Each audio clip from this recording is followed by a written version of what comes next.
Halo. It's a series so influential and so innovative, it kinda blows my mind how far it's come. I mean, look at all the games and books there are.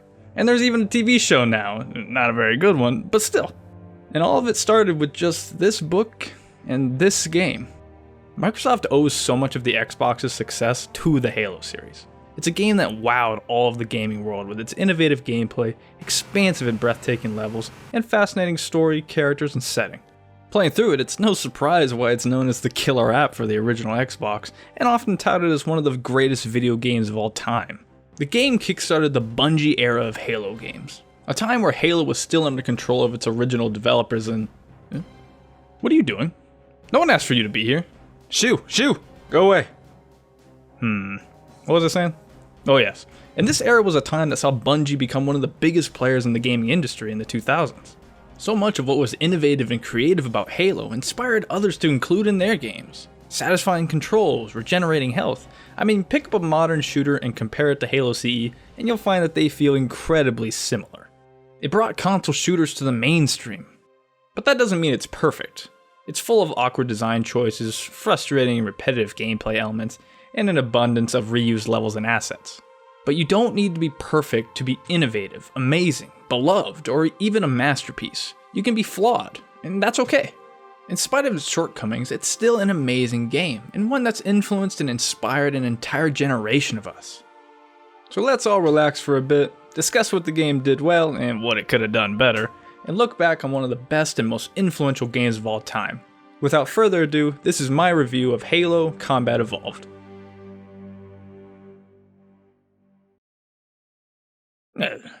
Wait a minute. Where's Halo? I said this was going to be a Halo review. This doesn't look anything like Halo. We've all been ripped off, damn it. As is true for many titles, Halo as we know it today isn't what it started out as. Before Halo was ever Halo, it was another game under the codename of Monkey Nuts. Sporting that classic top-down perspective, Halo in its earliest stages was still being developed as an RTS game for the Mac. Bungie at the time was known for their Myth series of games and wanted to redesign and one-up games like StarCraft by making their own sci-fi RTS. They wanted vehicles that felt more natural, real ragdoll physics for units, and to be able to fit it all into a fully 3D world. However, all that changed with the creation of this. That's right. Without this, the Warthog, we may never have gotten Halo as we know it today.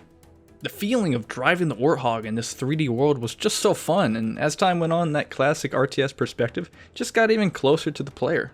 Soon, Halo wasn't even an RTS anymore. It was a third-person shooter. But it didn't end there. Financial troubles would lead to Bungie being bought by Microsoft, and the game now being developed not for the Mac, but for the Xbox. Switching from Mac to Xbox also meant switching from mouse and keyboard to a controller, and as a result, Halo transformed once again from third person into the first person shooter we all know today. And the rest is history. Halo CE launched to critical acclaim and became one of the best selling games on the system. And it all started out looking like this. So there's a little bit about the history behind the game, but gameplay wise, Halo CE is in a class of its own, and even to this day it feels timeless. The movement in particular was at the time a very important thing to get right. Back in those days, there weren't very many FPS games on consoles. It was a mostly PC-dominated genre, with games like Doom, Quake, and Half-Life being a few popular examples. And one of the biggest reasons for FPSs not being popular on consoles was that there wasn't a way to replicate the feel of mouse and keyboard on a controller. Nintendo made a good attempt with the Nintendo 64 and GoldenEye, but the N64's single joystick made moving and looking around mapped to one single stick, so it just feels kinda awkward. There was the option to hold down the right bumper to be able to precisely line up shots and the ability to move using the C buttons, but these options are too clunky and not really fun to play with. Jamie Griesmer, one of CE's designers and the one responsible for fine-tuning Halo's controls for the Xbox controller, said, "I was pretty skeptical that Halo was going to be the right fit, because there hadn't really been console shooters. Even playing GoldenEye felt like garbage next to PC shooters. It's fine given the constraints, but I would play against my friends and destroy them since I was the only one playing it like you would on PC. Everybody else felt handicapped by that controller." And since Halo was now being developed for the Xbox and that big ass janky controller ad, getting the controls right was going to be an incredibly important problem to solve. A problem Bungie would go on to perfect because Halo's controls have become a timeless classic, and without a doubt one of the reasons for its massive success. The game feels amazing to play. It set a new standard and helped push a new wave of FPS popularity on home consoles, and we've never looked back. First-person shooters are one of the most popular genres on consoles nowadays, and much of that is thanks to Halo. Games like Call of Duty and Battlefield have a better footing nowadays because of the path that was paved by Halo and Bungie. And it's no surprise that when you play these games, they feel a lot like Halo. Those controls were revolutionary. And the guns too feel quite pleasing as well. They feel responsive with some very good audio and visual feedback. The Magnum in particular is a fan favorite, and for good reason because of how strong it is. Its firepower has earned it a lot of fame and kind of a glorified status among gamers. Any fans of the old Halo 1 pistol out there? Yeah? If you like that one, you're gonna love this one.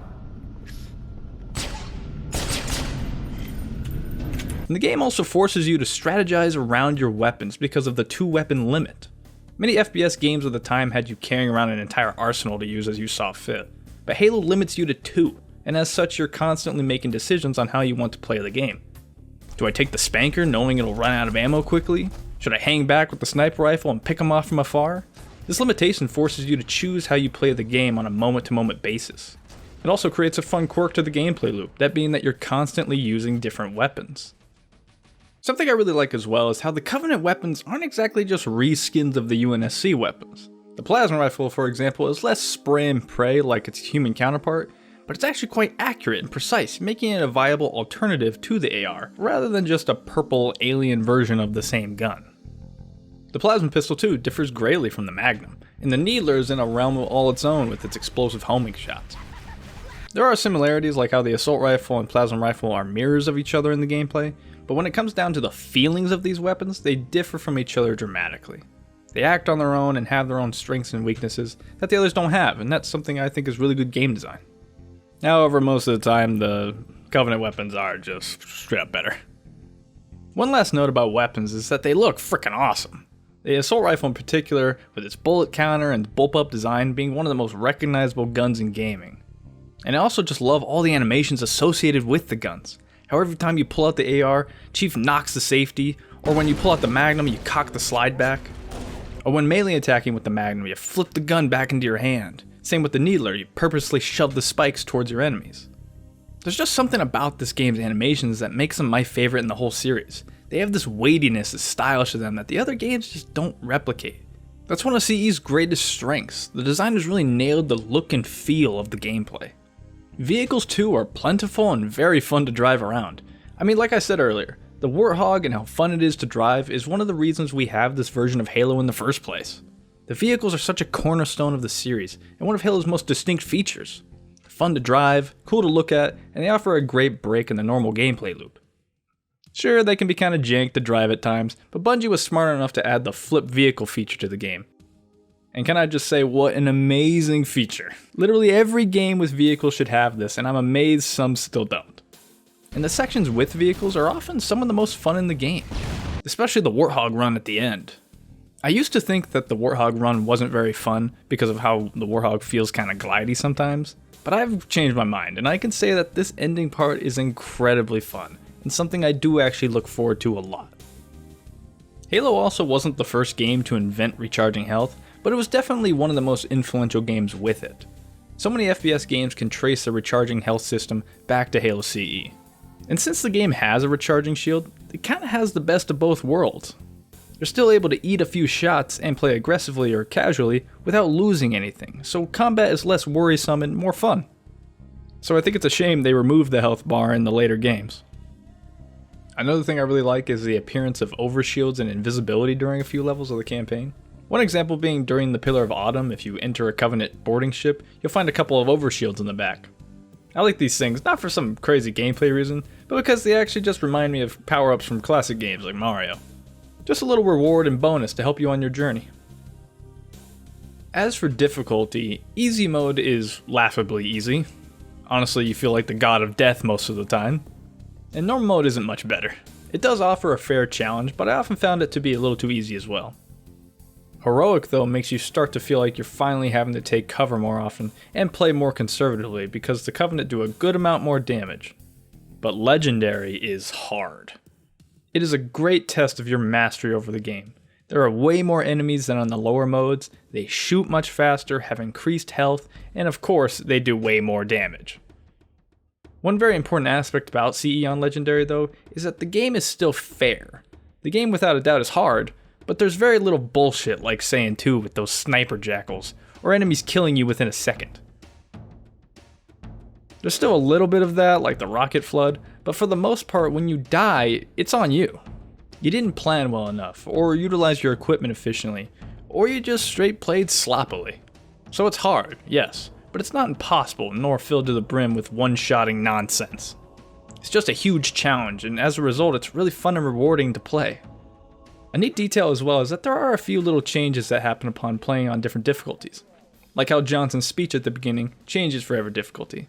Man, we let those dumb bugs out to the middle of nowhere to keep them from getting their filthy claws on Earth. But we stumbled onto something they're so hot for that they're scrambling over each other to get it. Well, I don't care if it's God's own anti-son of a bitch machine or a giant hula hoop, we're not gonna let them have it. What we will let them have is a belly full of lead and a pool of their own blood to drown in. Am I right, Marines? Sir, yes, sir! Damn right I am. The enemies we face are another thing that makes Halo such a unique and recognizable game. The Covenant are strange, distinctly alien, and come in all sorts of shapes and sizes. Each of the Covenant species are also very easy to distinguish at a glance. Every one of them has completely unique animations and such a distinct silhouette that you're never going to mistake a grunt for an elite or a jackal. And each of them have a unique color to denote their level of toughness. This is great enemy design because by using the art you can let the player know who they are facing in an instant. They're not left wondering how strong an enemy is because you made it really obvious with their color scheme. Joe Staten, the director of cinematics and lead writer for Halo CE, had this to say about it. We wanted players to get that the red grunt is harder than the orange grunt, or the blue elite isn't as tough as the gold elite. So we had to make sure it was dead bang obvious when you saw them. Marcus really pushed to make the art incredibly readable. A lot of games utilize this type of enemy design, and for good reason. It makes reading the battlefield incredibly easy, so you can prepare yourself beforehand and not accidentally run into a pack of high-level enemies. Funnily enough, this is actually an issue in Halo 3. Halo 3 has like 4 different blue-colored brutes, and it can often be hard to tell them apart or to tell who you're even fighting. So you can see how it actually is super important to have readable enemies in your game. You don't want players to get confused or fed the wrong information about their foe. And good color scheming is a great way to solve this issue. But the Covenant aren't great enemies to fight only because of their variety and readability, but also because of all the personality and charm Bungie imbued into each of them. In many games you just kill the enemies and then move on to the next fight without much of a second thought. But each engagement with the Covenant offers so many funny and memorable moments, and that's one of the biggest reasons why they're so fun to fight. Watching grunts scatter, scream, and run for their lives with their arms flailing in the air never gets old no matter how many times I've seen it or how many games they put it in. Or how the elites scream when they die.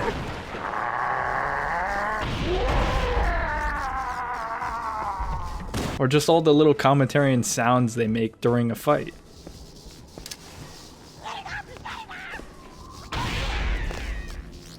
Because of this, the Covenant are one of my favorite enemies to fight in all of gaming.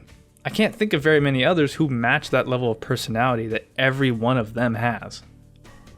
It's also not just the Covenant that has a lot of personality, the Space Marines do too. They gave the Marines so many funny voice lines that you can't help but just like them all. It all makes for such a good way to ease tension and put a smile on your face while you're playing. Wow, it's taller than I thought. Hadn't been looking too. And since there's so many little lines that they all say during combat, it makes every fight feel different and immerses you into the world. When talking about all these characters, Joe Staten said, Marty and I both felt like if we were going to create these characters, even the little guys that run around with you, it's important that they have distinct personalities, a sense of humor, that they feel real. If they did, the world would feel real too. If they didn't, it would feel like a made-up video game world. I know I've talked about my love for the Marines in my other Halo videos, but I just felt the need to talk about it again because this is the first game in the series after all. It was clearly a very important design feature for them at Bungie.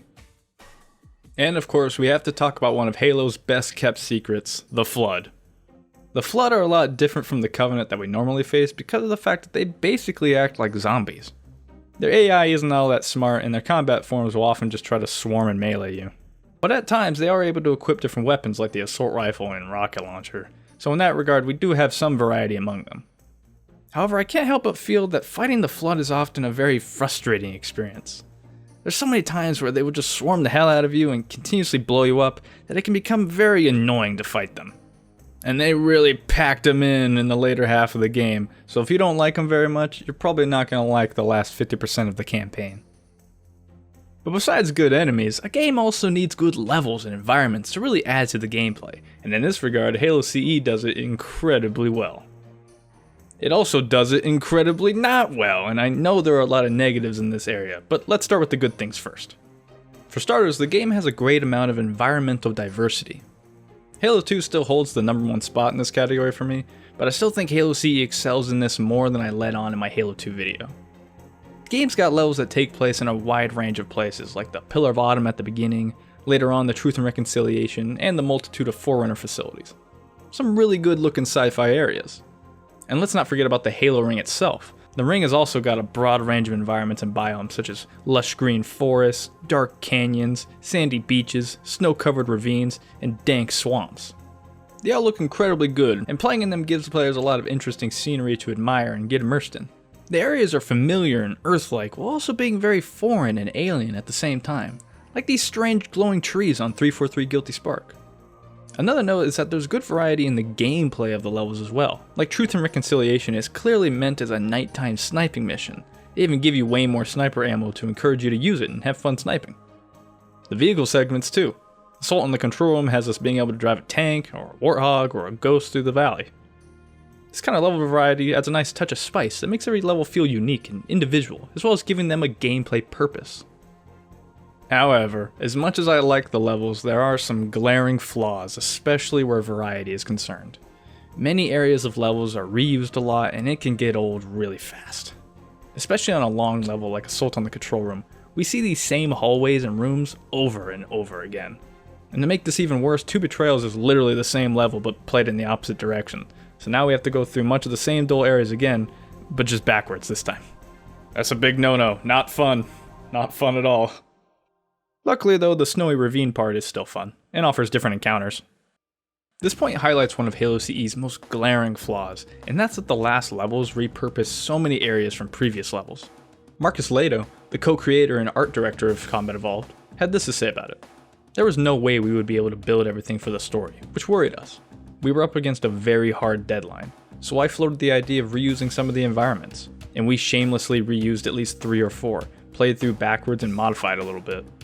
As I just mentioned, Two Betrayals is literally just Assault on the Control Room again, but backwards. Keys uses many of the areas from Truth and Reconciliation, though it's not all bad because we do have some unique areas outside the ship. And the Maw is just the Pillar of Autumn again.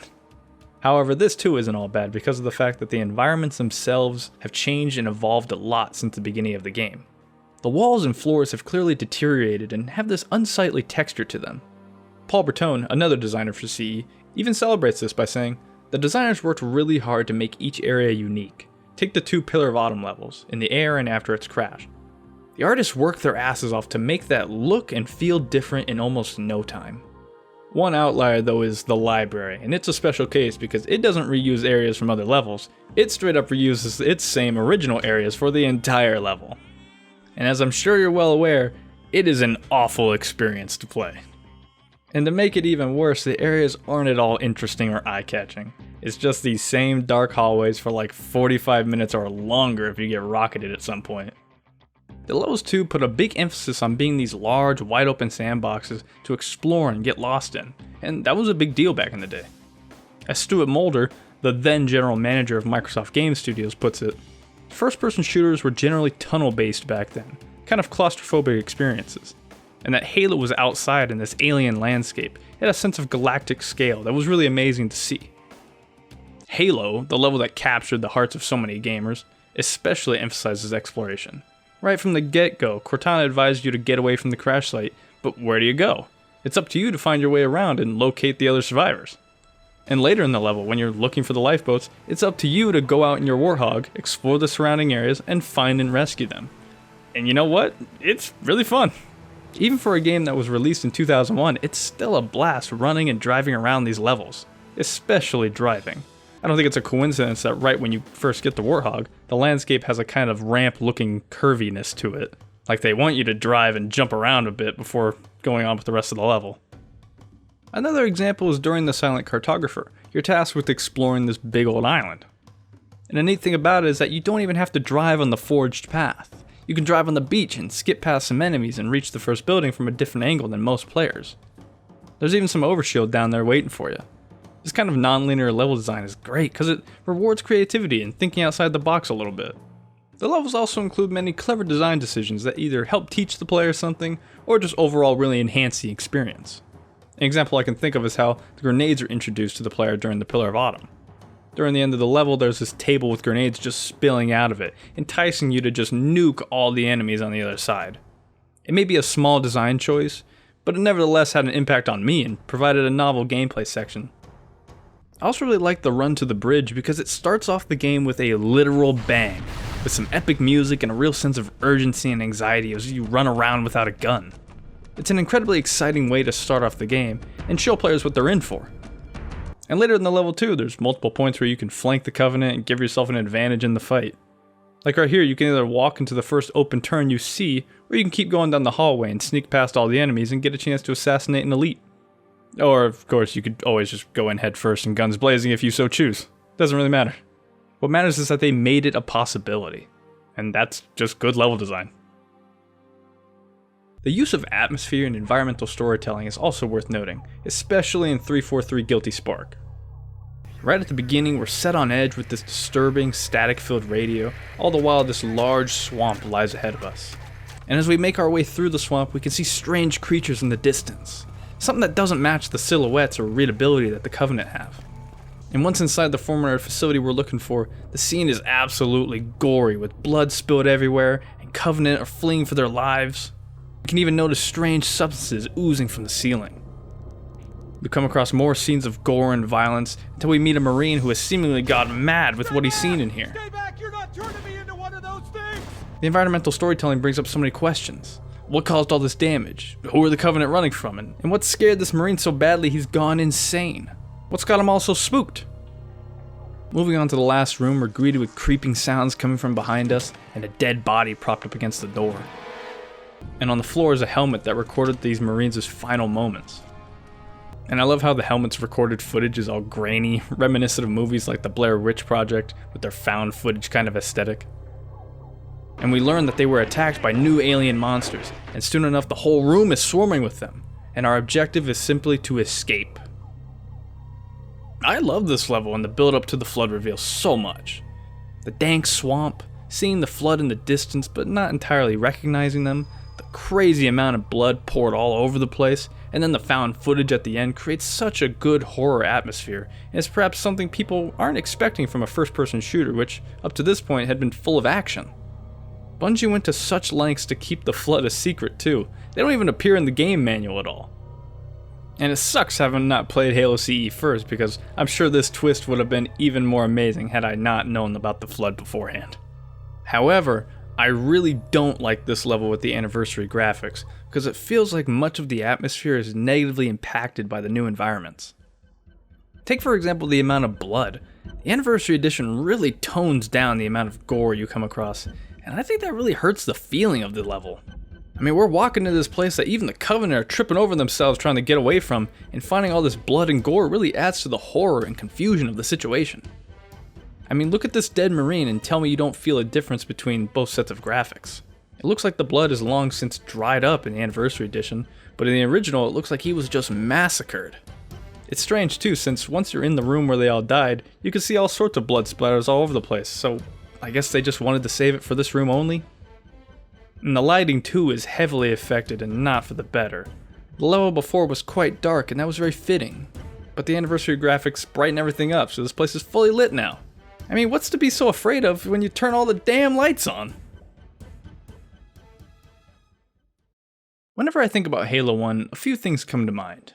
How amazed I was with 343 Guilty Spark, how epic the Warthog run was, and of course, the main menu.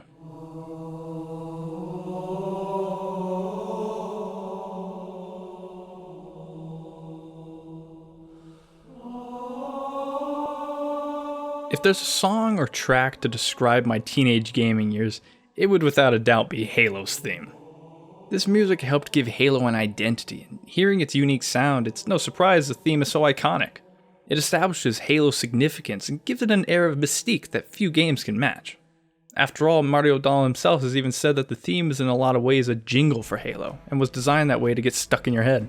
A jingle with a catchy hook is very good for marketing and brand recognition, and that kind of unique sound was important for selling the game. And stuck it got. I don't know if Halo would be the megastar it is today if it wasn't for that unique sound. The most inspiring section of it obviously being the monks singing the Gregorian chant. The sound gives off this primordial feeling and clearly lays out the importance of the ring, much like how it would if sung in a church or a place of worship. It tells you that this place is old and is of some significance and to be respected. Bungie wanted the theme to encapsulate the feelings of being ancient, epic, and mysterious, so going with the Gregorian chant was a great decision. It really helps separate Halo's sound from other games, as well as cement the theme as an iconic piece of music.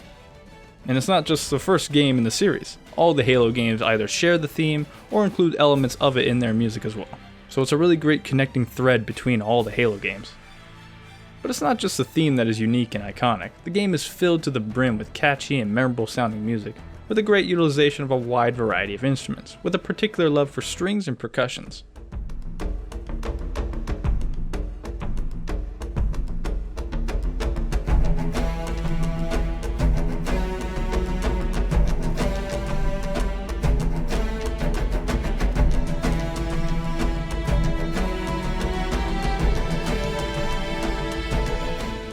And I especially love the bass used in this song.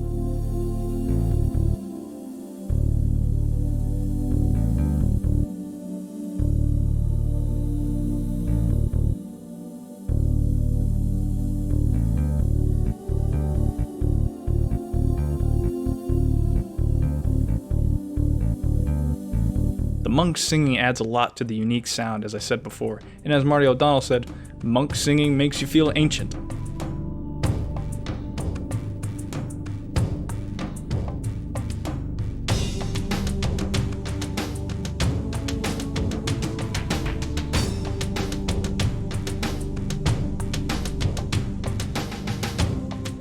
And every moment is enhanced so much by the music.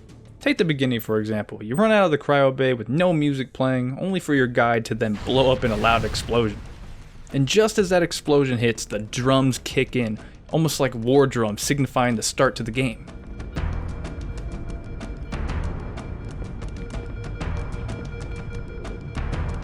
The music here does a really good job of getting you hyped for what's to come, and getting you excited to play the game. Another example is during 343 Guilty Spark when the flood attack. The track Devils, Monsters is so strange with sounds that I can't really recognize alongside a drowned out washing sound, almost like what you'd hear if you were hearing the outside world from the inside of a test tube. That strangeness adds a lot to the eeriness and ghoulishness of the flood. And then comes the strings adding to that feeling of terror. Earlier in the level 2, while in the swamp, the track What Once Was Lost really builds onto the creepy atmosphere that I mentioned earlier. Sounds that resemble wild animals calling in the distance, alongside almost otherworldly background sounds mixed in with strings and chimes, makes it feel as if you're being boxed in or you're being watched. It's a great track that reminds me a lot of being out in the woods as a kid and the anxiety that can come with that.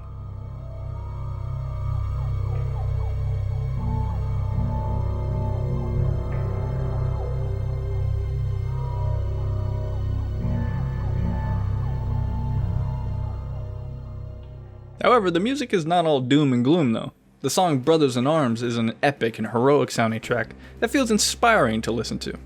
It invokes this feeling of victory and what you're doing will have a real impact.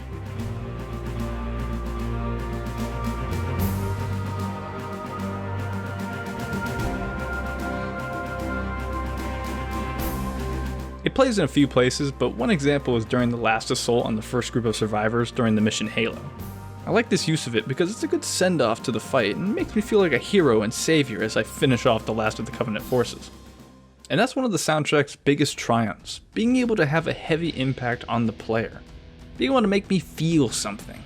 Halo's music captures your attention almost as much as the gameplay does. And with that it can really impact the game and make your experience just that much more meaningful. How could I ever forget the time I encountered the Flood, or raced down the Pillar of Autumn in a Warthog? All of these moments and the way I remember them were inspired so much by the music. So, before we head into story, I just wanted to say that Marty O'Donnell, Michael Salvatore, and everyone who worked on the music of this game did an amazing job and created one of the best soundtracks in gaming history. Their style and sounds are one of the most defining features of Bungie-era Halo, and I really wonder what fate Halo would have had without these two amazing composers.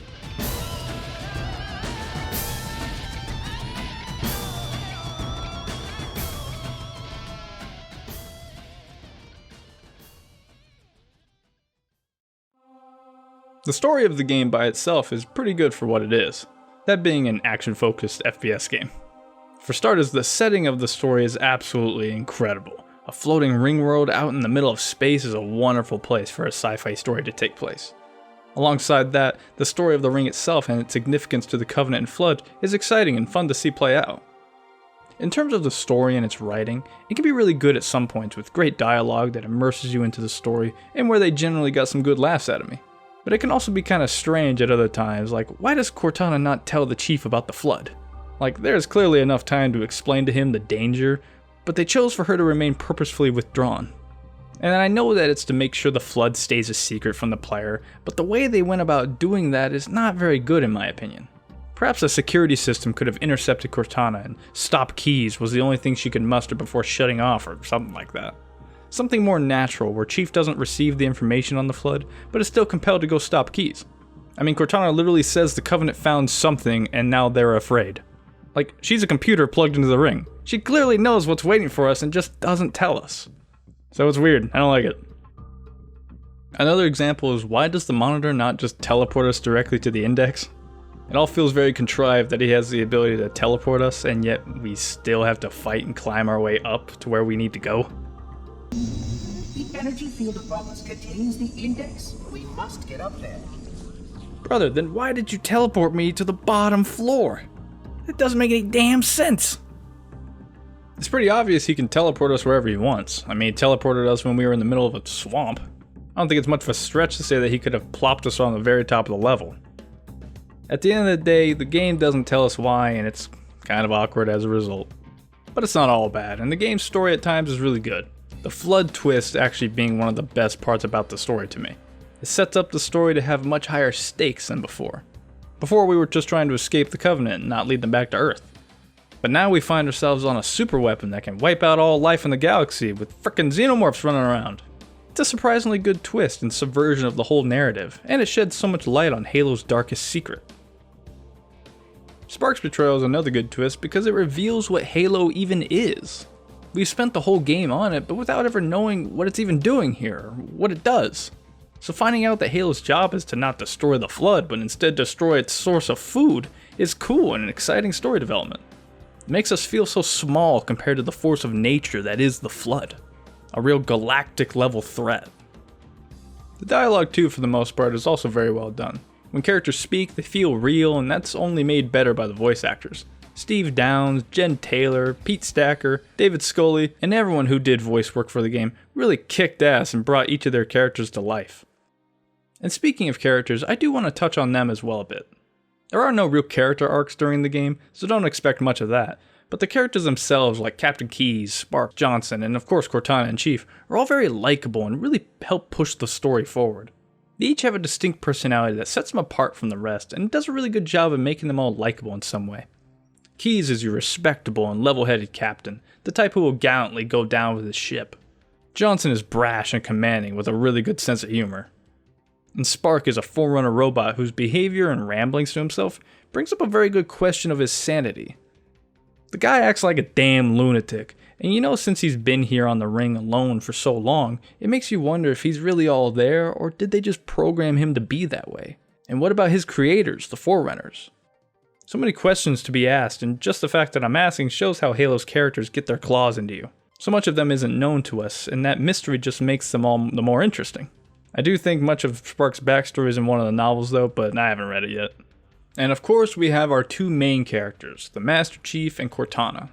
Master Chief is designed to be a man of few words, and like many other games that feature a silent or mostly silent protagonist, this was done to increase immersion and put us into the suit. Bungie wanted us to project ourselves onto him, much like one would project themselves onto Link from The Legend of Zelda. Joe Staten felt that a focus on immersion was key to developing Master Chief's personality in the games. The less players knew about the Chief, we believed, the more they would feel like the Chief.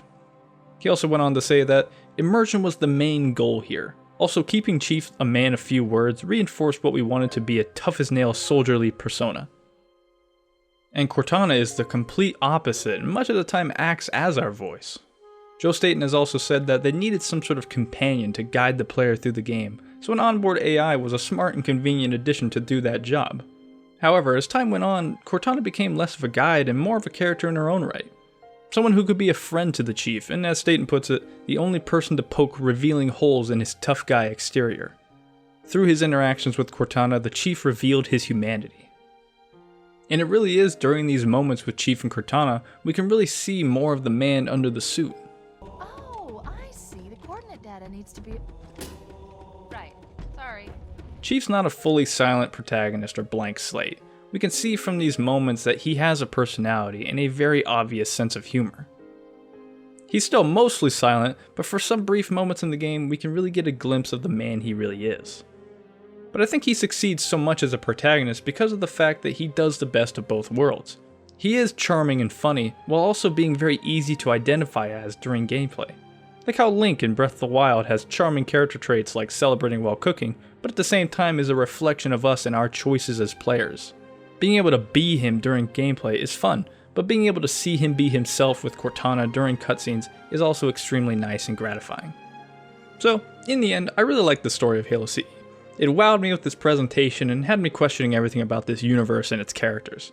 And by the end, it just left me wanting more, and luckily this game is over 20 years old, so there's certainly more story and content to be consumed.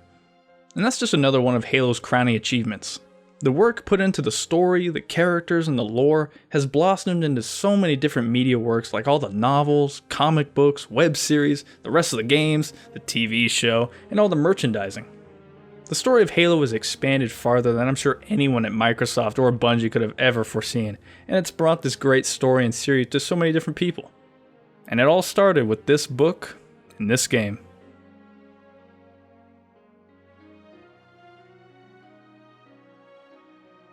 I don't have a very personal relationship with Halo 1. Not like I do with the other games, at least. I mean, I hadn't even played it until the Anniversary Edition came out back in 2011, 10 years after its initial release. The original game came out when I was very young, so I didn't have a chance to play it. But coming back to Halo CE for another round, it truly amazes me how far the series has come, and from what it all spawned from. From a game that started out looking like this, to looking like this, and then giving birth to this entire media property, it's all pretty incredible, really. But this wasn't just the start of Bungie-era Halo. This was the start of an era of Halo. The beginning of all of our shared memories, loving this franchise, and the beginning of a massively influential media property spanning gaming, books, and even television. It's an era that may be coming closer to its end, or that may even be already over. But don't ever forget the impact Halo had on us all. It brought us all together as people who love this hobby of playing video games, and it's influenced so much of our current gaming world that I can't help but wonder, where would we be and how would things be different without Halo? It's a legendary title, and in the end, even though it's not a perfect game, I think Halo did prove itself worthy of being known as one of the greatest games of all time.